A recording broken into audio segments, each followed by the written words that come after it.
Everybody ready? Go team. Welcome to Global Light Bridge. This is Wednesday, the 25th of February, 2026. Alexa, do you want to give the instructions on questions? Welcome everybody. What we are going to do is, if you could put your questions in the chat, that way the flow of Susie's presentation can keep going. If it's something specifically a clarifying question on that, then we will ask it in the moment. But yeah, enjoy. Our guest today is Suzy Miller. She is a remarkable human being, as we will see. Suzy started her professional career as a pediatric speech therapist and pathologist. Over the last 30 years, she has become a global authority for her work with nonverbal autistic children. She is a visionary speaker who has been featured multiple times in the famous Telepathy Tapes series on autism. Suzy is the author of the highly recommended book, Awesomism, Awesomism, a new way to understand the diagnosis of autism. And if that was not enough, she's also a telepathic communicator, multidimensional seer, and integration specialist. In other words, Suzy blends strong scientific rigor with her extraordinary intuitive gifts. She is here to help us all understand the angels who have incarnated our autistic children. Be prepared for the avalanche of knowledge that she so graciously will share with us. Welcome, Suzy. Thank you for having me. Well, let's get started on this. So, after receiving an autism diagnosis, many families respond with denial, shock, sadness, even confusion. This, of course, is because of the stigma associated with autism. What would you tell these family members about their child at that initial moment? I would tell them that if they're open for it, they're getting ready to go on the ride of their lives, and that ride will most definitely not always be easy, but that their children are in part here to open them up in ways maybe that they hadn't considered that they even wanted to be opened up. So, we observe, for example, that everyday perfumes, cleaners, plastics can trigger adverse reactions in autistic children. Mhm. So, are these children here to make our life difficult, or do you think that they're here to tell us something about our environment? So I want to parcel this out a little bit because you've got children who are coming in to a physical human incarnation that hold a very high vibrational frequency at a soul level. And because they have that very refined aspect to themselves, that very refined energy, what ends up happening is they get here in a physical body and they're kind of like canaries in the coal mine.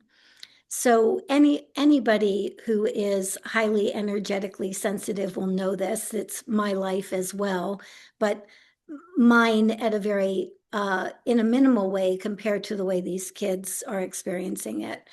So if you have a high degree of awareness and sensitivity, and even I would say expanded consciousness, then you are like a canary in the coal mine. And so since these children have been coming in mass, I would say, since I would say 1986, and I can describe why 1987, can describe that later. But since they've been coming in mass, if you notice what's been happening in humanity since then, like in 1987, let's say, 1986, I got my master's degree in speech pathology, and they're 1 in 10,000 There was no autism, right?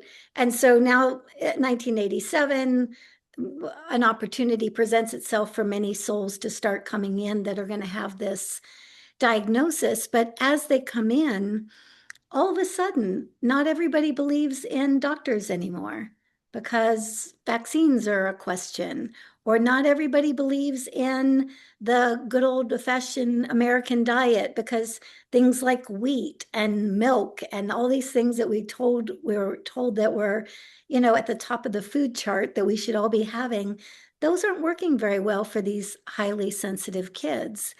Education systems that we thought were the end all be all, you just put your kid in school and that's what they're supposed to do. It doesn't work for these kids.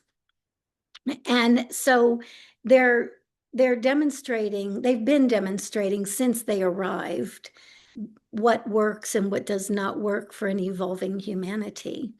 And most people early on really missed, and maybe still do miss, that awareness. But if we just watch what's changed since they've been here, we get to know that, yeah, it's like everything from, perfumes and like toxins. Just think about it. Like, what is toxic to a sensitive soul? Yeah. And what we also don't consider as a toxicity to a sensitive soul is buried emotion, negative thoughts. There's all kinds of things that are that these canaries in the coal mine have been picking up. So, yeah. That's very important because you have often said that, the parents need to understand that they're dealing with a very energetically sensitive child, and that whatever they come carrying from the outside into the house will typically be returned to them amplified. So the children are like crystals. Yes, and not just what they bring from the outside in, but what they're also bringing from the inside out. So, and by that, what I mean is, most parents are not, most parents, let's say, are not taught to be authentic towards their children. Yeah, we're taught to, like, let's say we came home and we had a really bad day at work, or we had a really hard time. Most parents are taught that you shouldn't put that on your children because, you should tell them you're fine. Tell them you're okay. Everything's great. That word fine, to an autistic individual is like, chalk on the chalkboard. It's like, doesn't really work. But if you have an energetically sensitive soul in your midst 24/7, and you say, I'm fine, and that's not true, then these children have no recourse other than to act it out, right? So it's not just what we bring. I would say it's even more importantly, it's what we bring from the inside, because let's say on the inside, we have an old pattern of not, maybe we got taught early not to trust people, right? Maybe we had an early experience that says don't trust people, taught us not to trust. And what if that never gets healed? What if that never gets integrated? Then we go out into the world and we find all kinds of experiences that reflect back to us that we shouldn't trust the world, right? And then we come back into the house with these lovely autistic beings and they say, how was it out there? Basically, what was going on out there? And they go, fine, everything was fine. No, it wasn't. There was a fear, there was an anxiety, there was a stress, there was a something the whole day, because that inner program, that conditioning, that imprint never got integrated. So yes, it is true. I've had a lot of kids tell me, especially when I was still a speech pathologist, They would say, leave your stuff at the door. It's like, don't bring it in with you. And in the process made me very mindful of what I was carrying emotionally into different situations. But then they took me a little bit deeper into that and said, this is these patterns these energies that we feel like we pick up from out there, they're really resonant with what's in here. The outer landscape and the inner landscape, they're all basically the same landscape as far as I can tell. Yeah. I can relate because I have the ability to sense people's intention. Mm-hmm. And when their intention doesn't match the words, it's very frustrating because I know they're lying. Me too. It's like, and even to the point of like, even when I was younger, I would hear two, people would speak two different things at the same time. I would hear the words, but then I would also hear the thoughts. And I thought, it's like, why don't these go together? So yeah, no, I understand that feeling. It's very frustrating. In your book, you describe the importance of reframing being my word, as a way to understand the children. For example, chapter 4, you talk about we see a child that appears to be demanding, but instead of that, we should see it more as persistent. Right. We can see a child who's irrational, and instead of that, we should see a child who's creative. Yeah. Can you please expand a little bit more on how parents can reframe to better understand their children?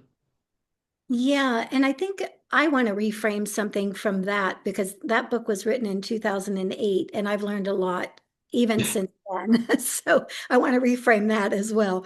And the reframing is, I think first and foremost, what we need to understand is that every child on this planet, no matter what their diagnosis is, wants to belong to the family that they were born into, right? And I think that what ends up happening is, well, I know it happens. When you have a child who does not show up the way most children show up, when you have a child who is demanding or has some kind of weird behavior that they put on repeat, a kid who says the same word over and over again, any of that is going to be terribly frustrating to a parent, you know. But the challenge is what we do as human beings very often is when we see something that is uncomfortable for us, we have a tendency to project onto that whatever that's creating the discomfort. And when we project onto it, it's our way of saying, I don't like how that feels in me, so I'm going to make you stop. And so a lot of times you'll hear a parent say, the word that I heard a lot with clients for a while is my child's manipulative. I heard that over and over again. And I thought, okay, well, what does it mean for a child who can't speak or can't regulate their body? How is that child being manipulative? Right? It's like that child is doing whatever that child can do to be a part of that family or to engage in whatever way they can engage wherever they're engaging. And then when I started flipping that around a little bit, and it's like, well, tell me more about manipulation. When I would ask parents, what does that actually mean? Well, he always tries to get what he wants. Or if I say no, so I gently would ask, was that ever anything that you did as a child? We're all taught to manipulate. We're all taught to, how do we get our needs met? Especially if you're in a household where needs aren't being met, or quite frankly, your parents don't know how to meet your needs, right? Just because you're a very different kind of kid. So either way, I think that what ends up happening is some of these words that we use to define this population are really words that we haven't quite yet integrated within ourselves, right? Because and what ends up happening is we get projection, projection, projection. These kids do not do very well with projection. They have no filter. They come in like these pure, clear souls. And quite frankly, as far as I can tell, not with a lot of their own, whether you want to call that karma or baggage or whatever you want to call that. They don't come in with a lot of that kind of energy. So they're sitting in a family and they're coming into that family very often to help, one of the things, to help clean up that lineage a little bit.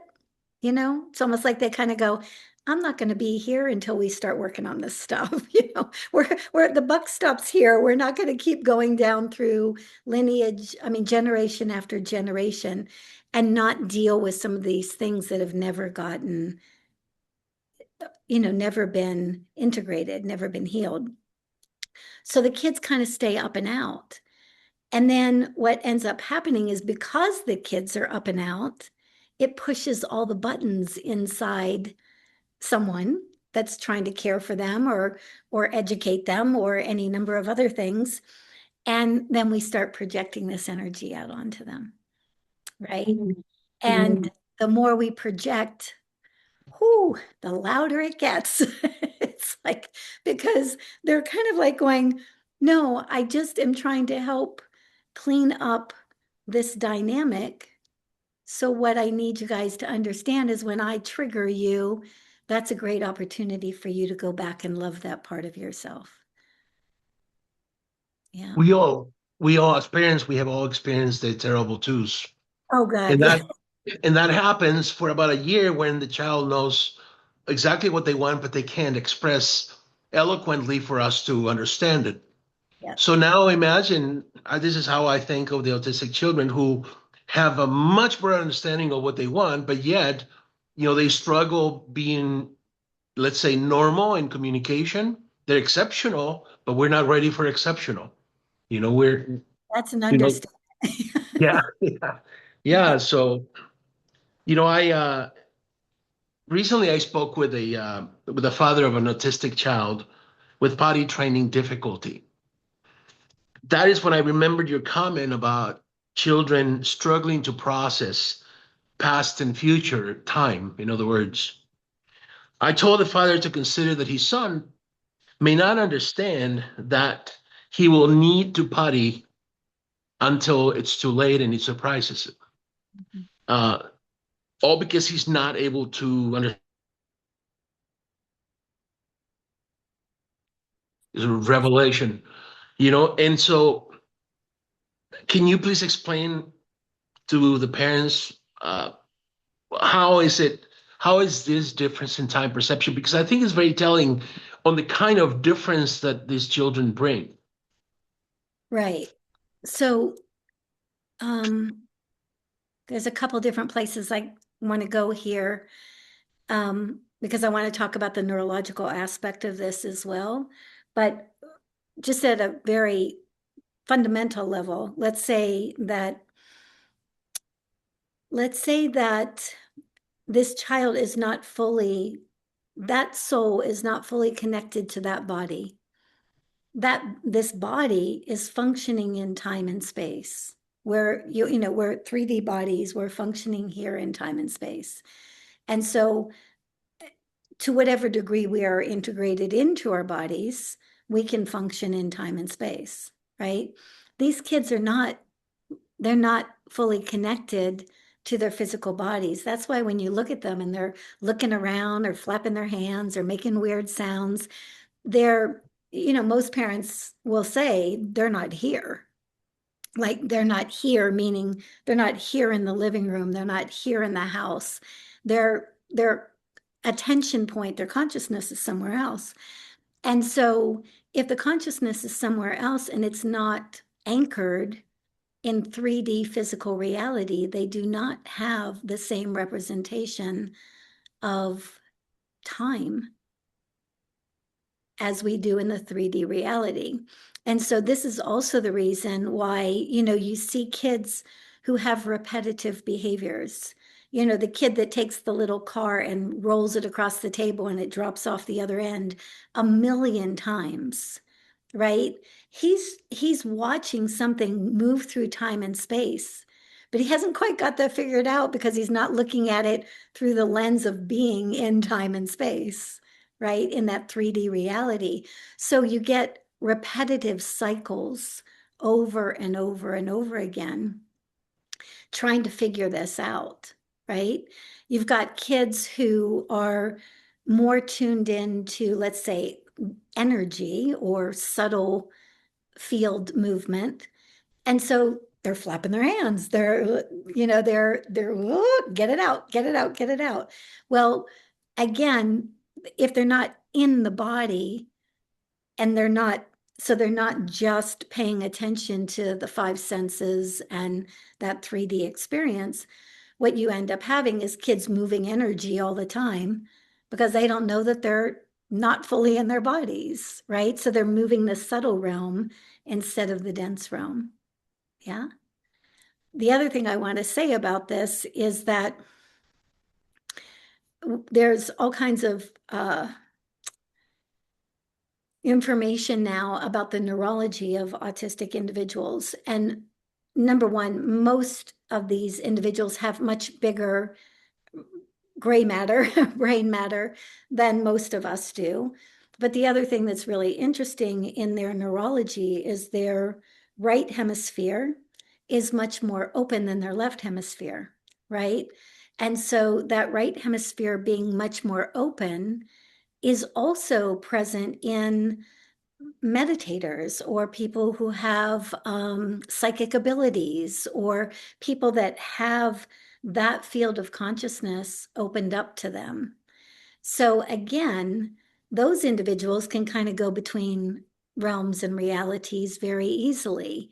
These kids can move through realms and realities very easily. They just don't do very well in this one, right? The density of this reality is too dense for their embodiment, right? Yeah. When it comes to density in physics, for example, we're talking about, the matter, the body that we have is separate from the soul, which would be more of a light body and would be much lighter. Has, of course, photons don't have the mass that, neutrons and protons have. Also, there's the fact that I explained this in my book where, the only reason why we perceive time is because our consciousness is not high enough to understand our reality all at once. So we need to slice it into very thin slices. And this is why, as you raise your consciousness, typically time changes, your perception of time changes. So all I see when I read that part, that the autistic children have a different perception of time, all I understood was their consciousness is different. It's much higher. Yeah, much higher. And Yes. so much higher that putting that consciousness or that soul, you might say, that spirit, together with that body, with that lineage, with that, DNA, you might say, they're a mismatch. So, and the physicality of them therefore demonstrates the dysregulation of being here, right? And what a better time to go to the next section. Suzy, you're an innovator in the field of child development in general. But perhaps at this time you should share how this whole experience started for you working with autistic children. What did you experience the first time you worked with an autistic child? I had my mind blown. It's Yeah. like, yeah, so I was a pediatric speech language pathologist. I had a private practice in the state of Maine. I had worked in schools and clinics and hospitals. I had run the gamut, and this was in 1999. So I had, after my master's degree, like 13 years under my belt already as a speech pathologist. And little boy, you know, on my caseload, I went to visit him in his daycare center. When I walked into the daycare center, of course, this is in 99, so we're still at probably like 1 in maybe 5,000 kids diagnosed with autism. It's still not, you know. And he's walking around in the daycare center and he's saying, it's the millennium, it's 1999. And I thought he was a weird kid. I didn't know anything about autism. I had no education in autism because of when I got my master's degree. And I just thought he was a weird little kid. And you know, we'll see what we can do kind of thing. But he walked right up to me in the daycare center and he looked me right in the eyes. And when he looked me in the eyes, he said, master. And just a single word. But when he said master, I don't know what was happening inside of me, but it was like a cascade was moving inside of me. And I was very disoriented for a minute. And I remember thinking, who's the master here? Like, who can look at somebody and say a word and make their body feel like that, you know? So I took him to the back of the daycare center and closed the door. And I sat down with my back against the door. And he's still walking around and making weird noises and saying weird things. And I just sat against the door because, quite frankly, I had no idea what to do with him. You know, I mean, it's like I had no education in autism. There wasn't any. So, but I liked kids. You know, I like kids. I like challenging kids. I like to try to figure things out. So I was sitting there with my back against the door and he's walking around and all of a sudden I see floating above his physical body, I see like what looked like a cutout doll, and it was just bright white light. It was just white light. And so his physical body's here, his light body's here. And the only connection between the light body and the physical body was a little tail that hung off the foot of the light body, dipped into the top of his head. And it was just kind of like dangling in his heart, is what I saw. Never seen anything like that before. And so I'm rubbing my eyes. I'm trying to get it to go away. I'm, you know, considering my choices for the night before, you know, it's like all of that stuff. And as I couldn't get it to go away. And so I basically said in my head, inside my own head, like, what the heck? Like, what am I seeing? What's going on? And when I said that in my head, I heard a little boy's voice, his voice, say, that's my light body. You're here to put my light body back with my physical body. And I had no idea what he meant. I had no idea why he thought I could do that. And I remember leaving that day, sitting in my car thinking, my life has just changed. I know that, but I don't know how and why. And he basically took me through a year-long process where he continued to speak to me telepathically. So I went from no telepathy to you're telepathic in a nanosecond. He bilocated, sat on the end of my bed, taught me things. He came to me in dreams, and he basically told me what to do to help integrate his light body back into his physical body. That took a year. And at the end of that year, there were so many things that happened in my own consciousness during that year. But at the end of that year, I was sitting at home on my birthday, and I decided to do a distance energy session on behalf of Riley. And I just like, he had taught me so much in that year, and he was changing so dramatically in that year. And I was just blown away by what I was learning. So I did this as a birthday present to myself. I went to see him physically the next day. And when the door opened, he's standing at the top of the staircase and he goes, "Hi, Suzy, how are you?" Just clear language, spoken, blown away. And so I took him to the back of his house and I said, what's going on? Like, what happened here? And he was speaking and writing. And he wrote, "It's the most amazing advance. You love them. Now advance the magic."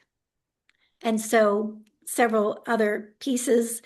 But from that moment forward, I couldn't go to the store without an autistic kid being beside me, or I couldn't go, they were everywhere. They just kept showing up like physically. And then they also started showing up in my, on my client, for my client base. And as I'm going through working with them, Riley would come in and help me work with them as well. Or then I would find out that they could tell me the same things about themselves that he told me. And then, I stopped counting, honestly, like, I don't know, maybe 8 years ago. And I was like I'd already seen like 16,000 clients in that amount of time. So I don't know how many I've seen now, but what I will tell you is they're all pretty much, they're all very unique because every human is, and they're all telepathic. We might not be, but they all are. Let's clarify this. When Riley came in to help, he was not present physically. When Riley what? Came in to help you with the other children, he wasn't present physically. It was all telepathy. Yeah, yeah. Yeah. So, this pretty much sets the elephant in the room, and I have to address this now. You've said that parents have done, and I'm paraphrasing something you've said before. You've said that parents have done very well in the material reality, but generally struggle with spirituality. And meanwhile, autistic children appear to do poorly in the material reality, but they're excellent spiritually. So how can this discussion even begin to take place when parents are blinded by their success in the real world? How do you tell a parent how special their child is? I mean, do the children help? How does this go? So many different ways, so many different ways. But I think that I think that all that is God, source, the universe, whatever you want to call that bigger picture, knows what it's doing when it sends a kid who can't communicate to a mother who wants nothing more than to communicate with their child. There's not a parent on the planet that doesn't want to connect with their child. And so if you have a child that shows up differently, it's more likely that that parent is going to go down a road that they never even considered going down if that child hadn't arrived. And I can't tell you how many thousands of people have said, "I can't believe I'm talking to somebody like you." It's like I never, I'm a doctor, I'm a lawyer, I'm a this, I'm a that. And I never would have thought that I would be taken on a spiritual journey just because I gave birth to a child. But so what ends up happening is, let's put this in a different context for a minute, one that I think is easier to grok. If you, let's say a saint or a sage walked into your presence and you didn't even know that that person was that, they just walk into your space. They're highly conscious, they're highly aware. The very first, it's like having a flashlight come into the room. Right? It's just like when Riley said to me, "Master." His mastery could see mine before I even knew it existed. Right? He could see, and he was like putting that flashlight on me and saying, "This is what you are. You're going to have to get rid of all the other stuff in order to embody that, in order to have these kind of crazy conversations, right? In order to get to this, right? So it's the same way. So if you've got somebody in your presence that is more aware, let's say, more conscious than you are, a couple things start happening. The moment they come into your space, you might feel a little uncomfortable, right? You might, because all your stuff is starting to come to the surface that doesn't match that light. Or let's say there's part of you that can recognize that light and you go, "Oh, I know that you're more than I have perceived, this person who just walked in. I know you're more." And once that connection has been made, then it's all about that individual coming up to par with that same frequency, right? It's exactly what Riley did to me. He's pure consciousness. I couldn't see it to save myself at that time. But when he said master, it was like he was reminding me of a mastery that I held that I didn't even know I held. And if I look at that today, I'm like, wow, I'm still, it's like, it's still evolving. So children diagnosed with autism are like that because of the consciousness that they hold. They are like a bright flashlight that just came into that household, came into that lineage, and is putting a spotlight on, you know, again, different patterns of the lineage. And it's not easy. I mean, I, I, I always say to these parents, I go, I've never seen a population that has chosen to fast track themselves spiritually in one lifetime like you guys have. Now, if you don't know that that's what you're being invited to, it's hell. I mean, it's horrible to go through that. But if you begin to awaken at the, at the offering, at the invitation of your child, then you go on a magic carpet ride that takes you into realms and realities of consciousness that I think physicists are still trying to prove. It's like, so yeah, I don't want to be misleading in that let me say it this way. Every child I've ever interacted with is highly conscious, highly aware. Just because they are does not mean they will ever fully invite their parents to that consciousness. Some people are, just because of their own experience, are very mired in what they've been conditioned into. And that conditioning can be so strong that even, that lovely autistic soul sitting right in front of you is not going to break through it. And that's what that is. But for me, all those thousands of families that I've seen, I have a tendency to get those families who are really ready. They want that expansion. They want to know where their kids can take them. They still don't find it easy, but they're willing to go on that ride. And I mean, and we've had some really remarkable things happen over the years because parents go on that ride. So, yeah. You know, something I often ask, especially to those people who believe in Christianity, is what would you do if you found yourself sitting next to Jesus Christ? And of course, everybody says, "Oh, I would love him, hug him, kiss him." And I tell them, "No, you wouldn't. No, you probably would push him away. You'll probably offend him. You could even spit on him, tell him to go away." And the reason is very simple. You're not going to have the Jesus in sandals and a robe sitting next to you. That's, you could materialize as anything he wants. So he could probably be a black kid with ripped jeans and a hoodie, very angelical, but we never look at the energy.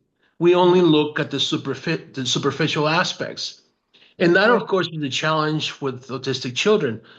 At the beginning, I described how you were going to tell us about these angels, because I truly believe that they are angels. But of course, the problem is many of us have been programmed into not recognizing the love and the energy, Yeah. you know? So the challenge, of course, that they have is that they don't have an audience yet because most of us are not ready. Well, and again, I mean, we're all evolving, right? I mean, that's what this is all about, that we're all growing and expanding, and and especially right now, man, we're at a fever pitch now. It's getting really fun now because people are waking up faster and faster. And and and what I'm noticing as we're waking up faster and faster is a lot of the kids in my community are now going, okay, well, now I'd like to be here. Like to be more present in my body. And people go, well, yeah, just because they decide they want to be more present in their body doesn't mean that's going to happen, but it is happening. And it's really, it just blows my mind that this is even possible. I mean, I'm still just gobsmacked by some of the experiences and things like that with these kids. But I love when I had this woman once that she herself was a shaman. And shamans walk between worlds. They very easily know how to move in and out of different dimensions and realms. And she had a grandson that was diagnosed with autism. And she was so worried about him and so concerned. And I go, he's you. He's walking between worlds. And it was like the first time that she ever was like, oh my God, he does what I do. And I said, yes. And he probably can teach you a few tricks too, because, he came into it. He's not had other experiences. He's not had the physical density 3D and then moving into shamanism. He came in as a shaman, he came in literally walking between worlds. And I have a lot of families, tons of families from India that I work with. And it's fascinating to me because the thing that really helps them understand sometimes is you all have a whole culture of saints and sages and gurus that sit there and do weird things, and sometimes they don't talk, and sometimes they just are looking at the sky and they look, they're in samadhi or something like that. It's like, can we see that that might be a very similar thing to what's happening with your children? Yeah. It's like they're in that consciousness state, but because they're in the body of a little boy, like you say, with a hoodie and just doing little boy things and not in the temple sitting on the mat, it's like it's like it doesn't register. Yeah. And I think that it's also a huge opportunity right now, especially for people to invite themselves to see beyond simply the physical. The physical, we're conditioned to it. There's nothing wrong with it. And it's fun, it's wonderful. The physical's great. But again, it's like we all know that we've walked into a room with somebody in that room, and they might have looked very lovely, pretty, handsome, all put together. But you get closer to them and you go, yeah, you don't feel good. It's like that doesn't feel like yeah. So there's so many different layers of people anyway, physical, mental, emotional, just those three alone. It's if we start tuning in, even not just to the physical, but to what might be beyond it, that's when you get out of the superficiality of life and you really get into, you're my soul brother, or you're my, it's like where you can feel that and know that. It's because that's also being able to see beyond the physical. Yeah, So, thanks to quantum physics, scientists are now beginning to understand that materialism as a science has limitations that perhaps do not serve the future of humanity yeah, best. yeah. So talking about weird experiences or extreme experiences, right? Can you share your Sedona vortex experience, the 88 Gavin experience? Sure. Um, can I share something else from a physicist first? Of course. Okay. There's I worked with Dr. William Tiller, who is Stanford Emeritus Professor, material science, and he left Stanford to really start to explore intention And by the time I met him, he had had years of working in intention. And so when I met Bill, he and I decided that we were going to do this autism intention experiment. And we were literally going to just rigorous scientific study, right? It's like all the stuff he used at Stanford, we were using it with this particular process. And basically, what we did is we created two intentions. We created an intention for the parents of the kids, basically to de-stress because their lives are stressful, and for the kids just to help them integrate. And we used, different measures to do that. We had kids that on the very first day that we just got on a call and we were talking to these 45 families from all over the place about this experiment and that they were going to participate in. We had kids before we even flipped the switch were already tuned in and starting to talk. We had a kid she had 20 words in the first day, right? And so again, here's the other side of these kids being so connected to subtle energy. When we use subtle energy to support them, it works. It works. Yeah. Yeah. So there's that. Let me go to Gavin's story. So Gavin is somebody that I just met recently. I actually just got a text from him like right before we got on here because he's in another experiment, or not experiment, a trial that we're doing right now. But anyway, when I met Gavin, he had said that he really wanted to be in his body. He wanted to be fully in his body, and he thought I could help him communicate. He thought I could help him talk. So we started working together.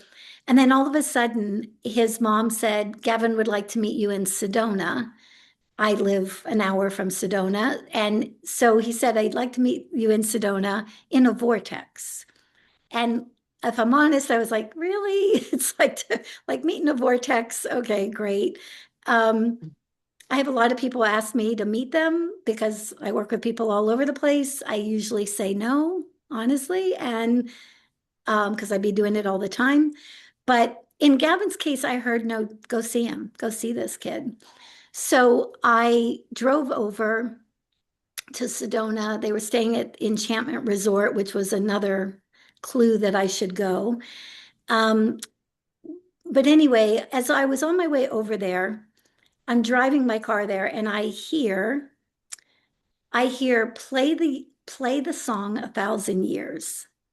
I've loved you for 1,000 years. I'll love you for 1,000 more is basically the lyrics. So I thought, okay, so I play it and I hear him telepathically in my head. He says, sing it to me. And so I'm singing in my car badly. And then I hear, play it again. And I played it again. And he said, let me sing it to you. And I hear him telepathically in my head singing it to me, which of course brought me to tears. So I get to the resort. They're out on the lawn, just big blanket. I had never met them physically before. The mother was there, the father was there, and Theodore, a young man who telepathically communicates with him, was there as well. And so we got there and they're all looking at me like, okay, what are we going to do? How are you going to make Gavin talk? What's going to happen here? And I was like, I don't know. I don't know I don't know what's going to happen. So all of a sudden I just heard again, play the song again. So I picked up my phone and I put it down and I played the song. And as I played the song, I saw the biggest version of Gavin, this higher dimensional being, beautiful light being. And I put my hand on his chest. And as I put my hand on his chest, and I was just closing my eyes, and we were just kind of in our own little space. His mom was on the other side of him, dad's behind him, Theodore's at his feet. And all of a sudden I watch, like, it's just like fields of light are just dropping into his body, dropping, dropping, dropping, dropping, dropping, dropping, dropping. And when I could feel him behind my hand, for whatever reason, I said, Gavin, I'm just so happy to see you. I've missed you. I've missed you being up there, and now you're here with us. When I took my hand off of him, his family, I look up at everybody is bawling their eyes out. I mean, like crying, crying. I was like, what happened? Like, what I miss? And they said, didn't you see it? And I said, no. And they said, we saw his light come in. And then the wind picked up, and there were all of these leaves that were moving around you in a circle. I wouldn't even know it happened. They videoed it. I mean, they have um, and I was like, I have a feeling that that is the displacement. That's the displacement of physical reality when that light comes in. And I've heard that from other people as well, who said that when they came in, that that light coming into the physical presence created some kind of, and it's like now I'm hearing this in my own head right now. You said he wanted to meet me in a vortex. He was the vortex. He actually created the vortex as he came in. So he's definitely communicating more now. He's definitely moving into himself in, new ways. And we've got him in another process too. Oops, sorry. Oh, sorry. I'm going to mute myself for just a minute.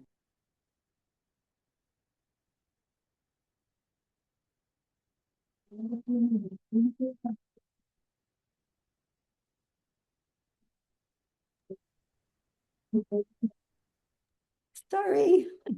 It's like a puppy got. Anyway, so so we're working further towards that. But I've told his mom ever since that day, like especially when a child says, this is what I want to do. They're aware of what they're choosing. He wanted to come in because he wanted to create a template for other children to follow in his wake. And that was the reason to go to Sedona and do that, because it wasn't just going to be him, it was going to be multiple kids coming in after that. And I just told his mom, I said, it's not a matter of when or if he speaks, it's just a matter of when now. And this is what I've noticed when the kid is like conscious enough to say, I'm doing this, I want to be here, I've got a lot of things to share with humanity. It might take a bit of time, but they're going to do it. They're going to do it. Many parents may listen to this and wonder, well, wasn't the soul already a part of the body?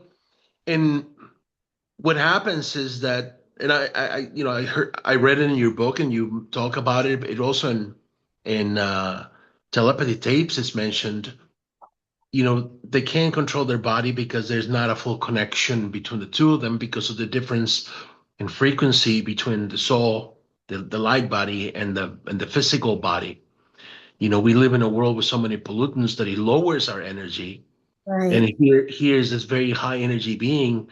Well, in quantum physics, you are where you are matched. And since the body is not matching it, it cannot, occupy the same space.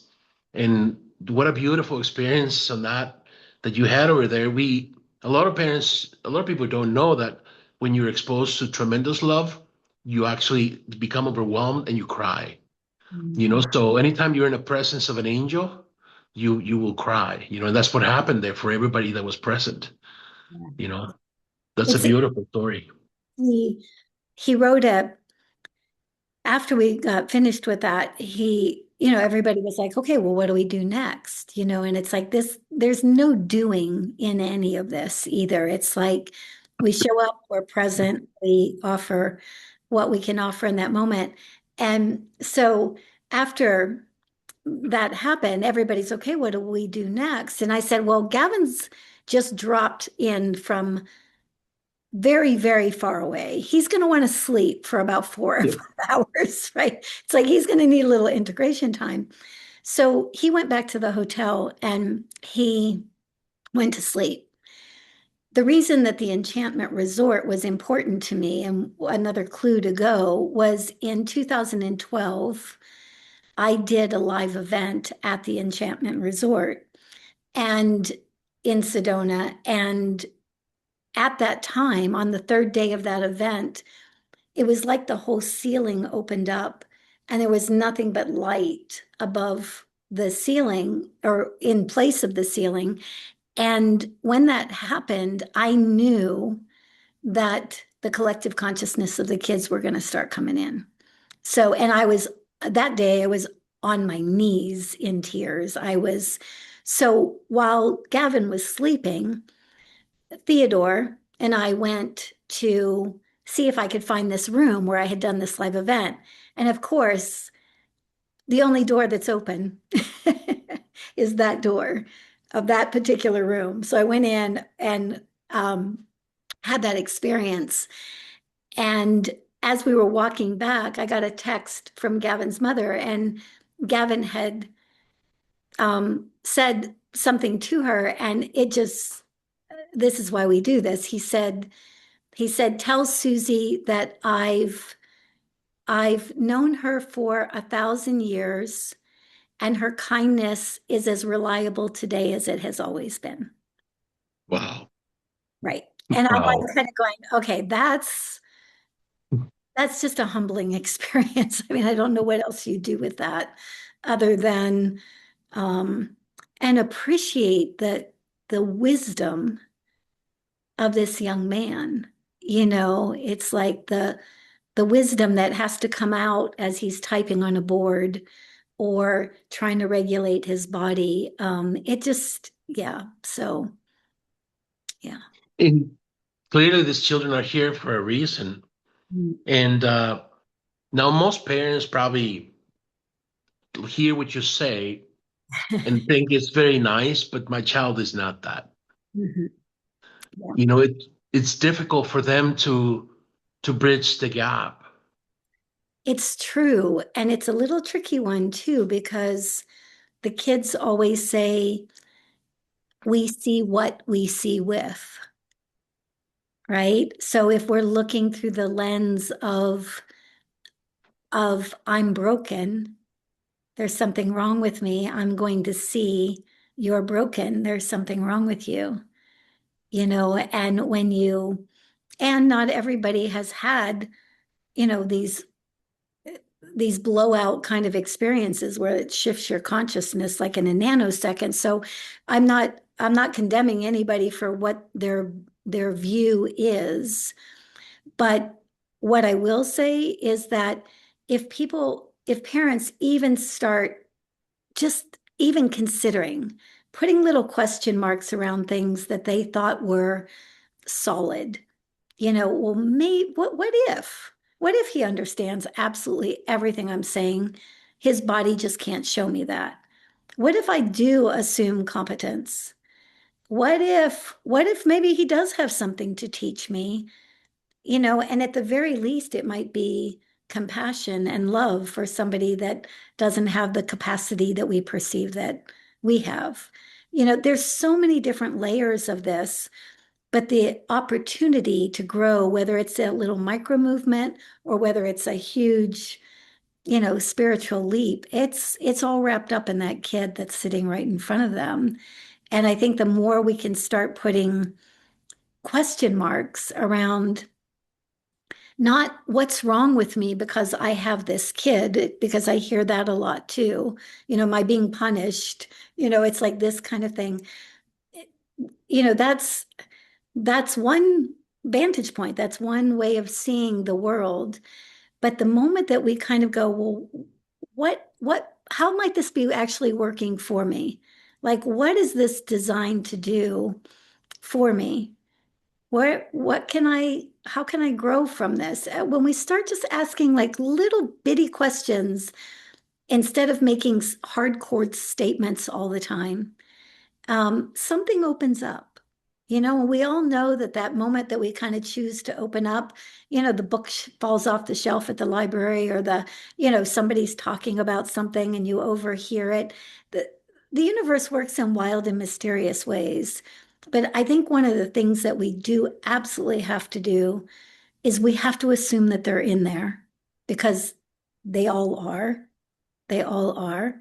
And then for parents, we have to maybe even deal with the grief of, oh my God, they've been in there the whole time and I haven't known that. So there's that. But presuming competence, I think, is a really great place to start, because you don't know what somebody can do unless you invite them to it. The universe sends us an angel and we want to convert him into someone who watches Netflix, uses an iPhone, and drives a Tesla. It's so true. It's so true. It just makes me smile too, because when you think about, and I have a little bit of a benefit because I see multidimensionally, as you mentioned at the beginning too. So, so you see where these kids are and where they're hanging out, and the consciousness of that and the beauty of that and all the different things that they can interact with, because they're not so in the physical. And then you have parents, and I understand why, saying, we want you to be just like us. And they're going, no, thank you. It's like, no, thank you. I don't, not choosing that. Yeah. And I think very often, no matter how much we might want them to be different than they actually are, unless that is absolutely their choice, it doesn't happen that way, right? Yeah. Yeah, they're obviously here to bring the light and for our energy to go up, not for us to bring him down. Yeah. And what's interesting is how some of them even know where their parents are. For Mhm. example, some of them I know that have told you, my mom is not ready for this, Yeah. because they understand it's a process. They come from that higher consciousness. Can you share your experience with Calvin's mom while inside the elevator? I think that is very telling. That one really blew me away too. I'm still processing that one, because for a variety of reasons. But I had a brand new client, and she, like every other parent, wants to know what she can do for her son, how she can support him, get connected to him.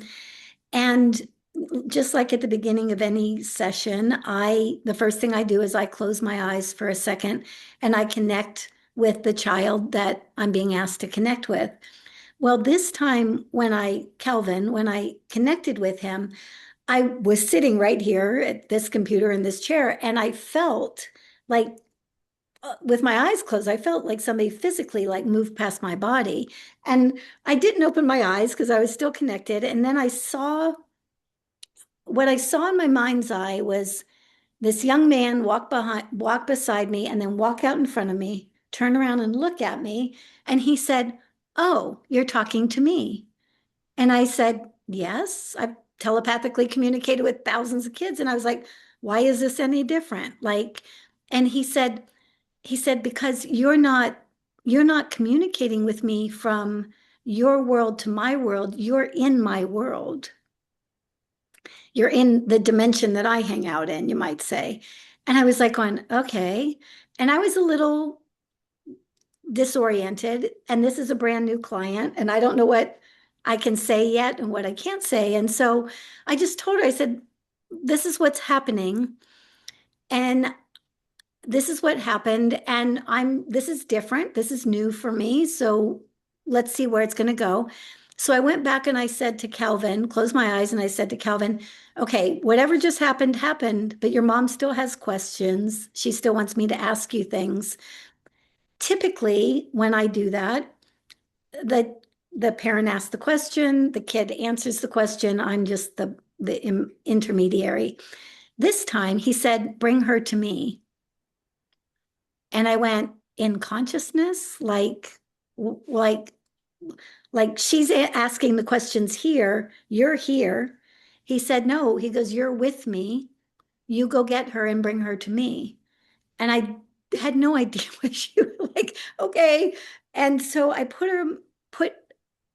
said to her, play a little game with me, just pacify me for a minute. I said, your son would like me to bring you to him. We're going to play a little game. You're going to get in the elevator. I'm going to go with you. We'll pretend like we go up a couple floors, open the doors, and then you'll be in that field of consciousness, right? So she gets in, go up, the doors open. I knew the minute those doors open that she was in a different field of consciousness because she starts going, oh my God, what's happening? What's happening? I go, I don't know what's happening. And she said, she's like breathing really fast, breathe, just breathe, breathe, breathe. And I said to her, what are you experiencing? And she said, my head feels really floaty. I can't really feel my body. You sound like you're like in water. You sound like you're very far away. I said, I think you're having and that just out of body experience enough that you're getting a taste of what it's like to be Calvin. That's how Calvin hears the physical world, right? That's what and I said, and so she was like trying to regulate herself and okay, okay, okay. She goes, how long is this going to last? I go, I don't know because I don't know what's happening right now, but let's just keep breathing through it. So we breathed through it. And then I said to her, I go, so here's the deal. If you're in the right place vibrationally, you should be able to call him over to you. And I knew when that happened too, because she burst into tears, bless her heart. She goes, oh my God, he's so beautiful, is what were the words that came out. He's so beautiful. She was seeing him in that lighter body, and she had made that connection. And what was so interesting is after that happened, we kind of grounded her back out again. Every single question that she asked me, which typically, the kid would answer, every single time Calvin said, tell her to practice that again. Tell her to reconnect with me again and I'll answer all her questions. He wouldn't let me answer the questions for her or for him after that.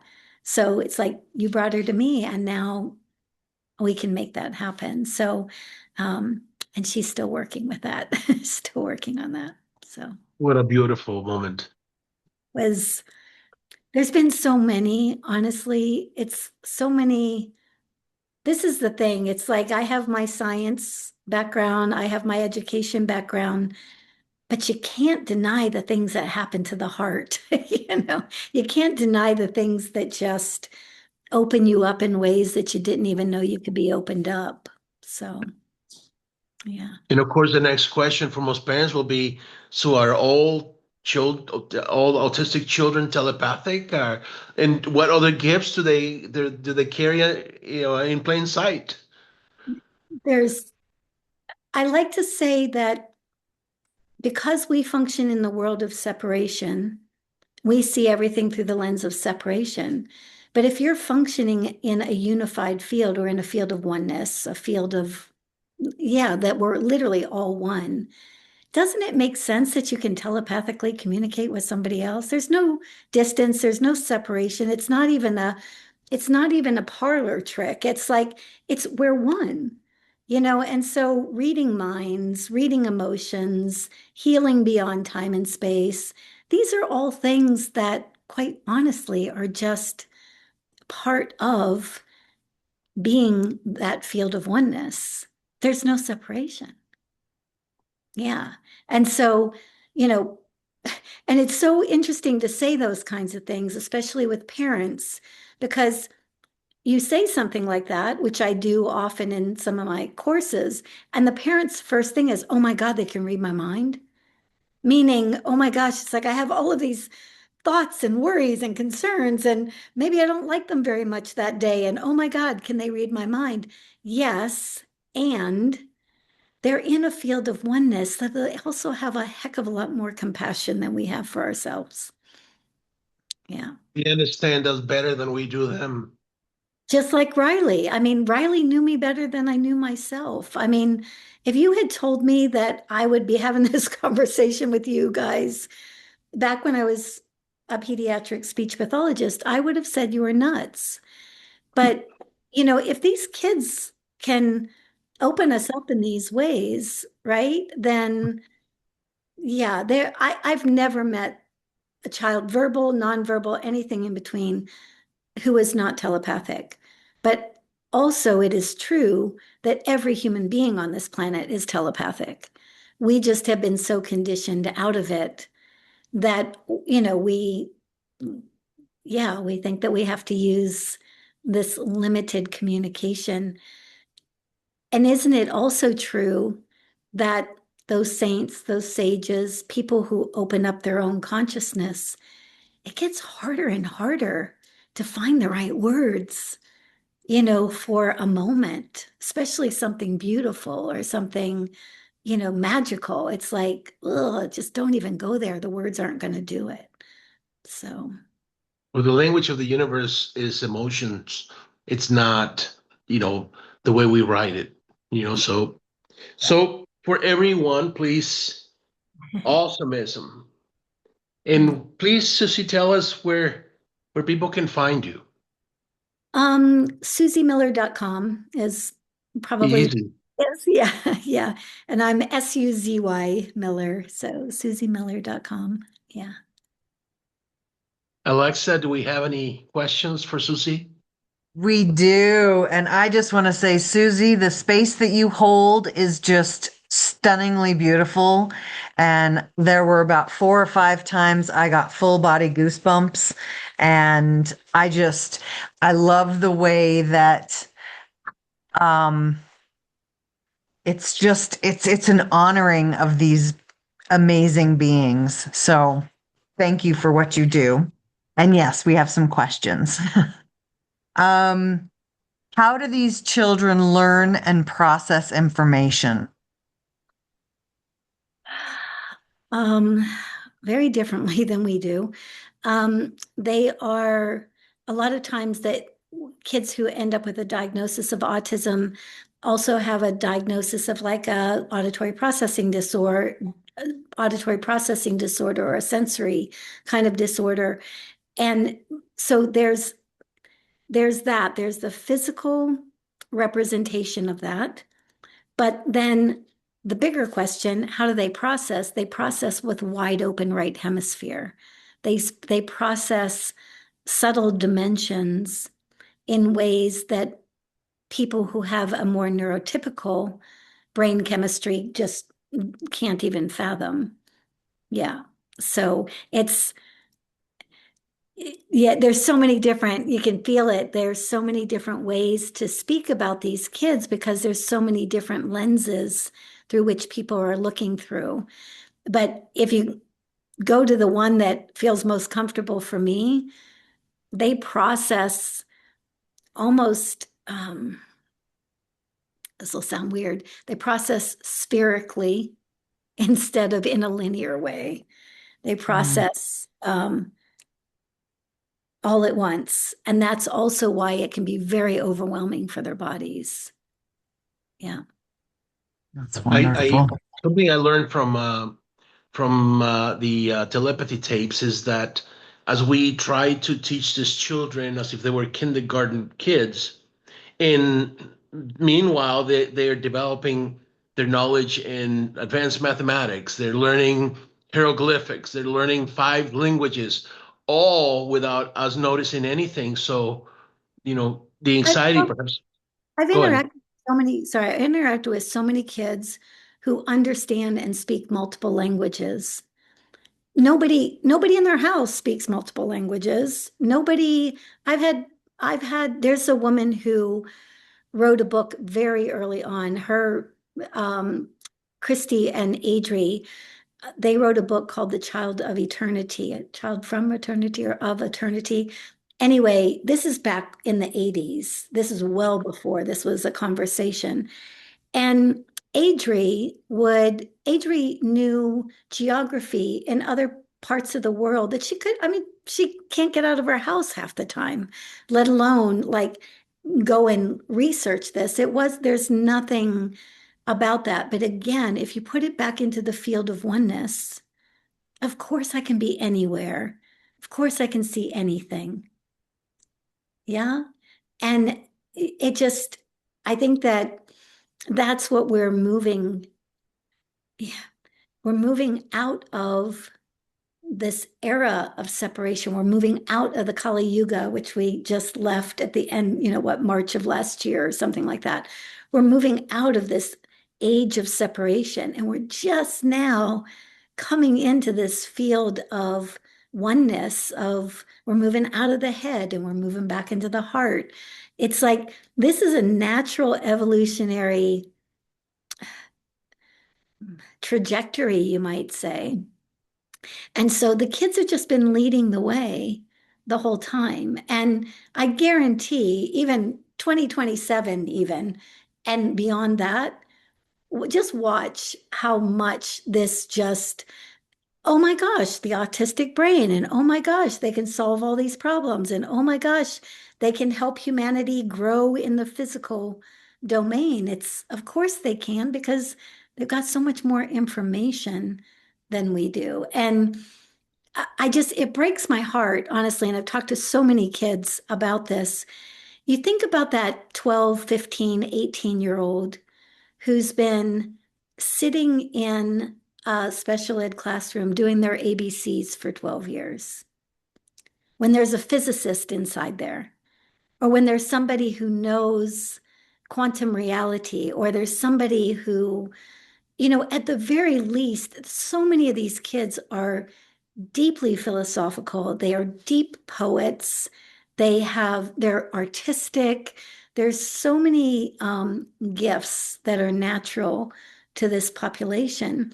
And then we stick them in a classroom and say, well, you can't show us your intelligence because you can't speak. And it's one of my pet peeves as a past speech language pathologist. If you're judging everybody, again, as a fish, and you ask them to climb a tree, it's like it's not going to work very well. So and I think that that's another reason why any form of spelling, any form of get these kids some form of communication, unlock them from their own bodies so they can show you the poets that they are, so they can show you. I mean, I had a kid that wrote, he wrote a book around physics. And I actually put him in touch with Bill Tiller at one point. And Infinity Physics was the title of this book that he wrote. And I'm like kind of going, that's locked, that he was 12 at that time, 11, 12. So yeah, we gotta, let me say this too, you can tell I'm on a little bit of a rant about this, but it does get me, because you also see all of these kids now just starting to like spell to communicate, or using typing or something else. And you also watch that get locked down. The American Speech and Hearing Association will not allow it in schools.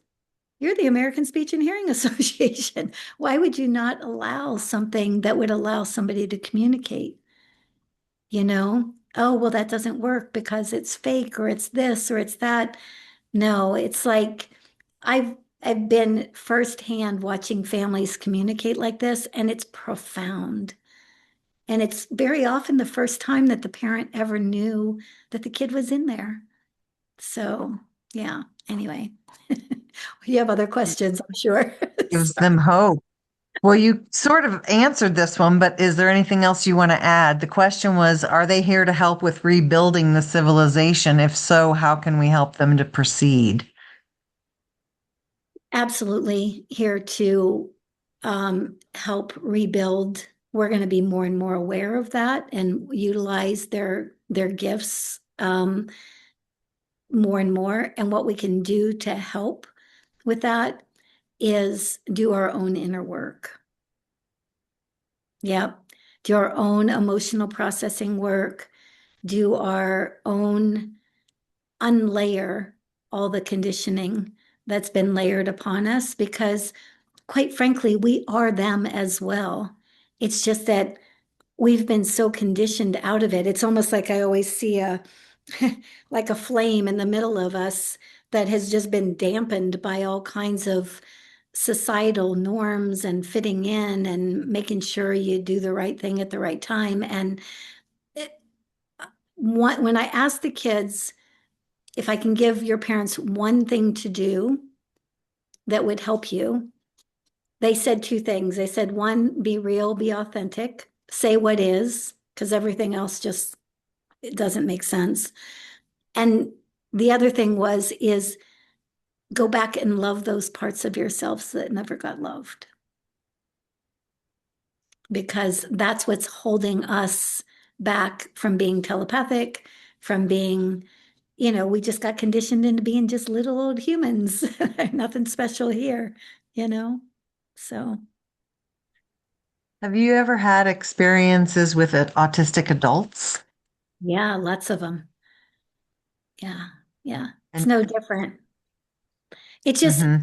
the autistic adults they just had a much more challenging time, less likely that any of those souls are choosing to come out of that autism or integrate, out of that diagnosis, not because not because they might not desire it in one way or another, but think about they came in at a time where uh, people saw them as mentally retarded.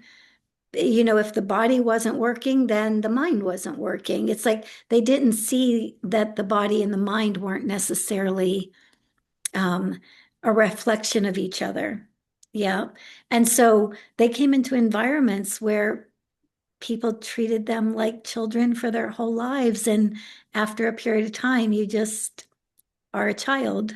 So, or at least perceived as one. But I know a lot of,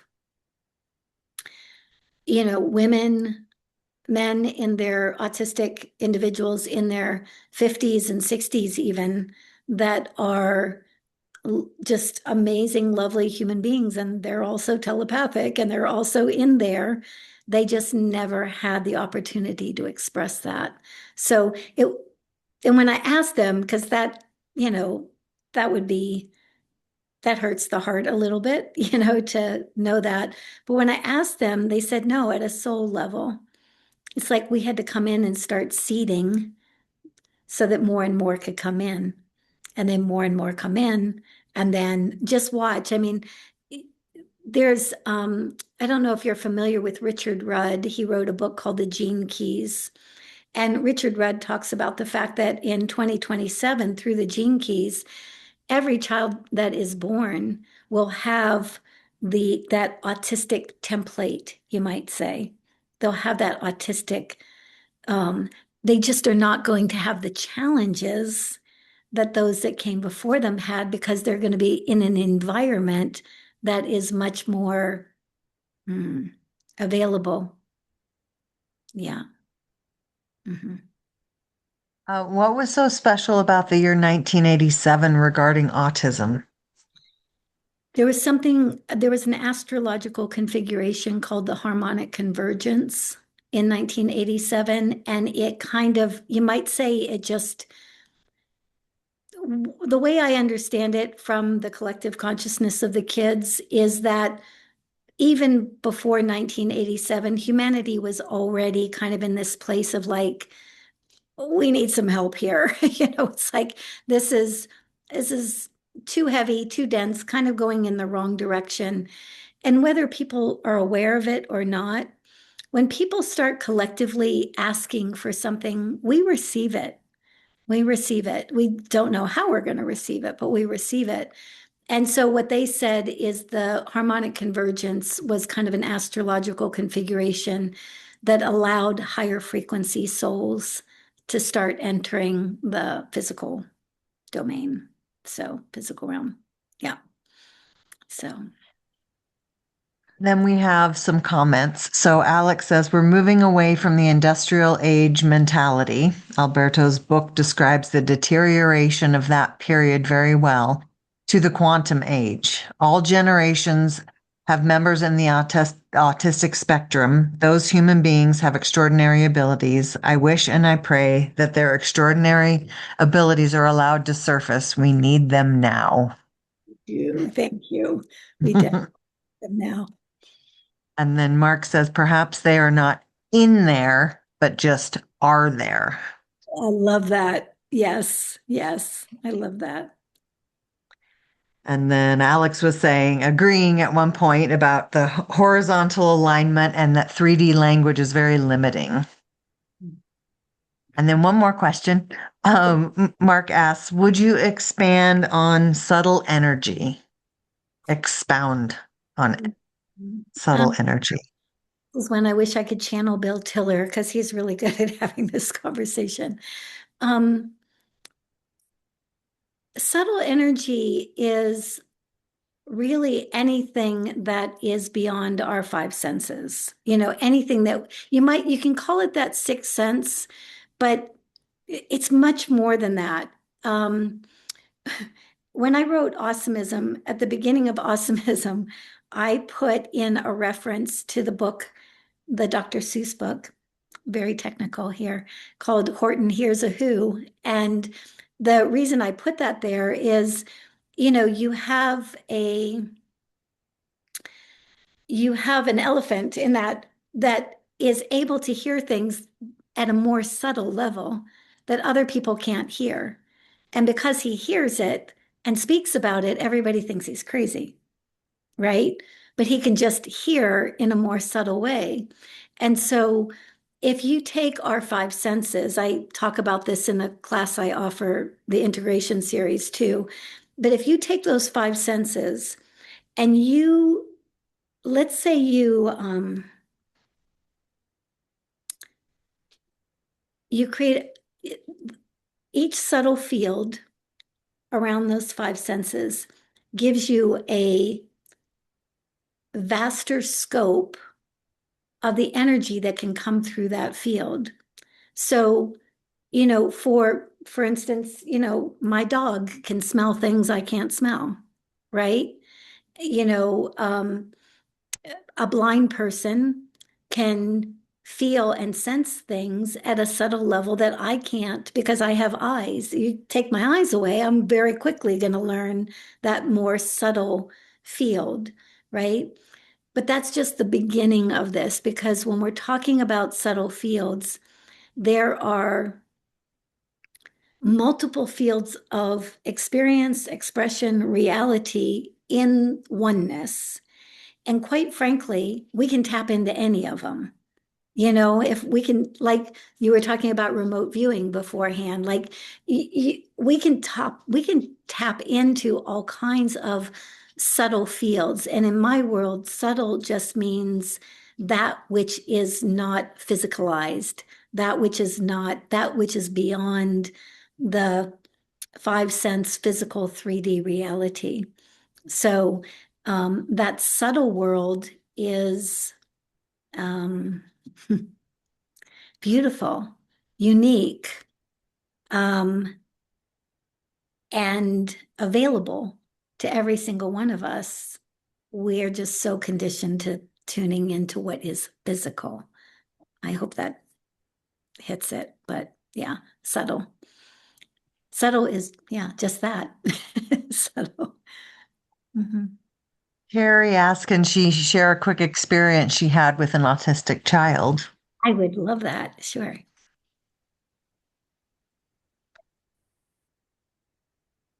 Hi. Hi. I used to pick up my granddaughter at our elementary school. And being a grandma, not knowing you weren't allowed to go into the school to the gate because they let all the autistic kids come out first. So I'm just sitting there and they're letting the kids out. The parents are waiting for them. And there's this beautiful little redhead, about 4 years old, running around like crazy. And the mother is sort of, you know, stressed a little bit. And all of a sudden, he just climbs up on me, wraps his legs around me, wraps his arm, and I'm sort of doing a healing on him. And the mother is freaking out. He says, he's a biter. You watch out. He could just grab onto your neck. I says, no, he's not. He's just communicating. And he felt the love because I was sort of a meditative state. And he just wanted to be in that moment. We shared love. It was so profound. And it taught the mom, like, there's something different here. Yes. Yeah. And what's fascinating is that mom's looking and going, oh my gosh, no, you're just another woman in there, and that child's gonna do something. But no, that child's going, no, that's not just any other woman. That woman has like this love in her. She's got this capacity. She sees me, she feels me, all that subtle conversation that's going on between the two of you is what's happening with you. But again, through the lens of the mom, just looking through the 3D, oh my gosh, he's going to bite you. Yeah. It's just like it's and this is, I think this is the reason why sometimes this conversation can be a really hard one to have, because that beautiful experience that you had is based on the lens that you see the world through. You see the world through love. You see the world through your capacities and your ability. You know yourself beyond just 3D, right? Yes. And so Mhm. then you have all these experiences, especially with other souls like autistic individuals who also see that, right? And it's like you're in a completely different world than that mother and that son, right? They're, Yes. they're having a completely different experience. And I've watched this so many times where, like, you could have 3 or 4 people in a room, and grandmothers are actually really good at this because grandmothers very often don't have the parental focus, but they also, they just love their grandkids. And it's so interesting to me that you'll see a kid, an autistic individual, with their parents with all their stress and all the stuff that's going on, and they're in that's reflected back. Put that same child with their grandparent who's open and loving and doesn't have to take care of them all day long and that and there's a completely different vibrational dynamic that's taken place. At one point, we thought my grandson was going to be autistic. He was nonverbal for almost 3 years. Alberto met him, and Janet's met him, and he came in. He was a true vegetarian. He used to see shapes everywhere. He's super sensitive to sounds, also. But I worked with him, and he's top of his class and well-rounded. But he is brilliant, and Yeah. but he's still different. He'll read 5 or 6 books in a week, and his parents get almost upset with him sometimes because he'll dig. That's his way he deals with the environment, is to put himself in a book and read. Yeah. They are weird. They are different. They're navigating so much more than we are navigating. And think about anybody. Hold on a second. I'm going to turn on this light over here. Think about anybody who has had like a Kundalini awakening or has had some big spiritual experience, and how dysregulating that is to that human body. It's like these kids are open to those kinds of fields all day, every day. And I say to people all the time, if we were navigating the volume of information and the subtlety of information that they're navigating, we would be curled up in a ball in a bed. I mean, it's the fact that they're navigating this reality at all blows my mind. It's just, I mean, the few wild spiritual experiences I've had in my lifetime, they put me in bed for a good week afterwards. And these kids have that volume of information available to them always. So, yeah. Anyway. So, Thank you so much. yeah, thank you. Oh my gosh, thank you. I love that. And then the last comment is Mark saying thank you for everything. And I'm sure that we all join in that same comment. Oh, thank you. So- Thanks for having me, everybody, and thanks for the questions and the conversation. It's just nice that it's getting out there more and more. So that's awesome. Yeah. I warned everybody that it will be an avalanche. There we go. Yeah. Hopefully not too disruptive to our mental processes, but it'll be good. Yeah. Yeah. Thank you, Suzy, very much. Thank you so We much. love you. Thank you. Love Thank you you. for all your work you're doing, the kids. Have a great rest of your evening, folks. Bye. Ciao. Thank you, Suzy. Good night, everybody. Thank you. Good night, everyone. Night.